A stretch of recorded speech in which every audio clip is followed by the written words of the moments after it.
Hi friends, എല്ലാവർക്കും നമ്മുടെ ചാനലിലെ പുതിയൊരു വീഡിയോയിലേക്ക് സ്വാഗതം. ഇന്ന് നമ്മൾ വന്നിരിക്കുന്നത് കാബേജ് കൊണ്ടുള്ളൊരു വടയുടെ റെസിപ്പി ആയിട്ടാണ്. നമ്മൾ ഉള്ളിവടയൊക്കെ ഉണ്ടാക്കിയെടുക്കുന്ന അതേ ടേസ്റ്റിൽ ഉണ്ടാക്കിയെടുക്കാൻ പറ്റുന്ന ഒരു വടയാണ്. അപ്പോൾ എല്ലാവരും വീഡിയോ കാണുന്നവരൊക്കെ ലൈക്ക് ചെയ്യുക, ഷെയർ ചെയ്യുക, സബ്സ്ക്രൈബ് ചെയ്യുക. അപ്പോൾ നമുക്ക് വീഡിയോയിലേക്ക് പോകാം.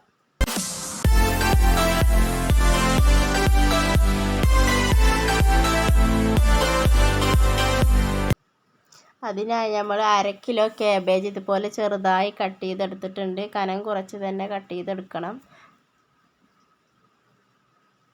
ഇനി അതിലേക്ക് കുറച്ച് കറിവേപ്പില ഇട്ട് കൊടുക്കാം. പിന്നെ ചെറുതായി കട്ട് ചെയ്ത് വെച്ചിരിക്കുന്ന പച്ചമുളക് 3 എണ്ണമാണ് ചേർത്ത് കൊടുത്തിട്ടുള്ളത്. കൂടുതൽ ചേർക്കുന്നവർക്ക് ചേർത്ത് കൊടുക്കാം.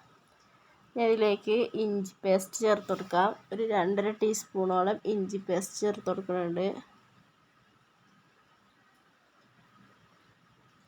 ഞാൻ അതിലേക്ക് 1 കപ്പ് കടലമാവാണ് ചേർക്കുന്നത്.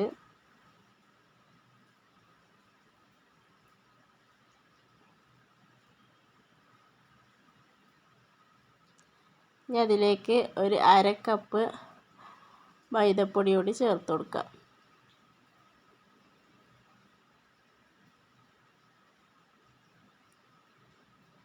ഇനി അതിലേക്ക് ആവശ്യത്തിനുള്ള മുളക് പൊടിയാണ് ചേർത്ത് കൊടുക്കുന്നത്.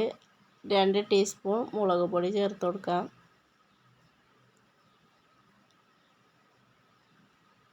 ഇനി ആവശ്യത്തിനുള്ള ഉപ്പ് കൂടി ചേർത്ത് കൊടുക്കാം.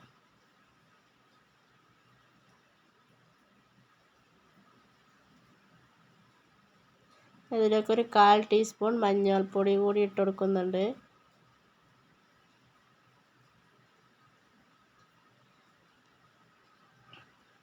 ഇനി വെള്ളം ഒഴിച്ച് നന്നായി ഒന്ന് കുഴച്ചെടുക്കാം. വെള്ളം ഒഴിക്കുമ്പോൾ ശ്രദ്ധിക്കുക, കുറച്ച് വെള്ളം ഒഴിച്ച് വേണം കുഴച്ചെടുക്കാൻ.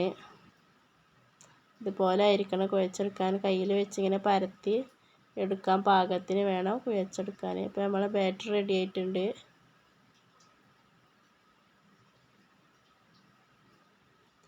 ഇനി നമുക്ക് എണ്ണ ചൂടാകാൻ വെക്കാം. ഇപ്പോൾ എണ്ണ നന്നായി ചൂടായി വന്നിക്കണ്.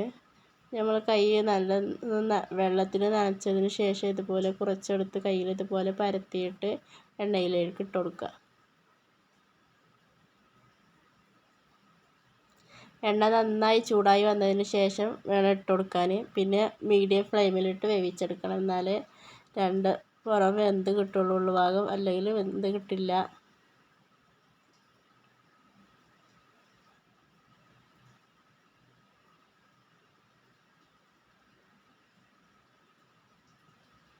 നല്ല ടേസ്റ്റി ആയിട്ടുള്ളൊരു സ്നാക്സാണ്. അപ്പോൾ എല്ലാവരും ഒന്ന് ട്രൈ ചെയ്ത് നോക്കുക. വീഡിയോ ഇഷ്ടപ്പെട്ട എല്ലാവരും താഴെ കാണുന്ന ലൈക്ക് ബട്ടൺ ഒന്ന് ക്ലിക്ക് ചെയ്യണേ. അതുപോലെ തന്നെ എല്ലാവർക്കും ഒന്ന് മാക്സിമം ഒന്ന് ഷെയർ ചെയ്ത് കൊടുക്കണേ. പുതുതായി കാണുന്നവരൊക്കെ ഒന്ന് സബ്സ്ക്രൈബ് ചെയ്ത് സപ്പോർട്ട് ചെയ്യുക. നമ്മളിതുപോലെ തിരിച്ചും ഇട്ട് 2 വശവും ഒരുപോലെ വേവിച്ചെടുക്കാം.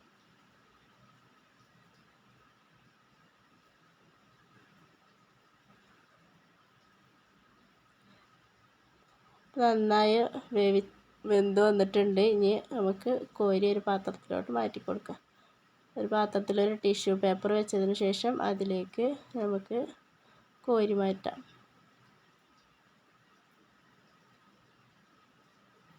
നമുക്ക് ബാക്കിയുള്ളത് കൂടി ഫ്രൈ ചെയ്തെടുക്കാം.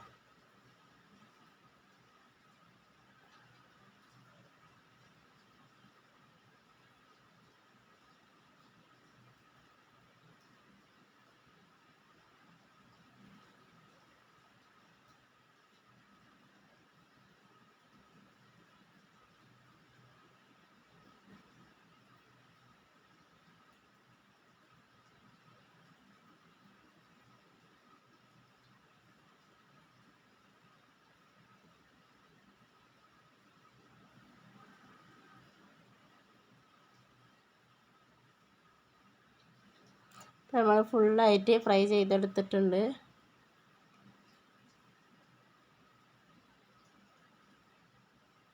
അപ്പോൾ നമ്മളിനി പുതിയൊരു വീഡിയോ ആയിട്ട് കാണാം. എല്ലാവരും ലൈക്ക് ചെയ്യണേ, ഷെയർ ചെയ്യണേ, സബ്സ്ക്രൈബ് ചെയ്യണേ. Thanks for watching my video.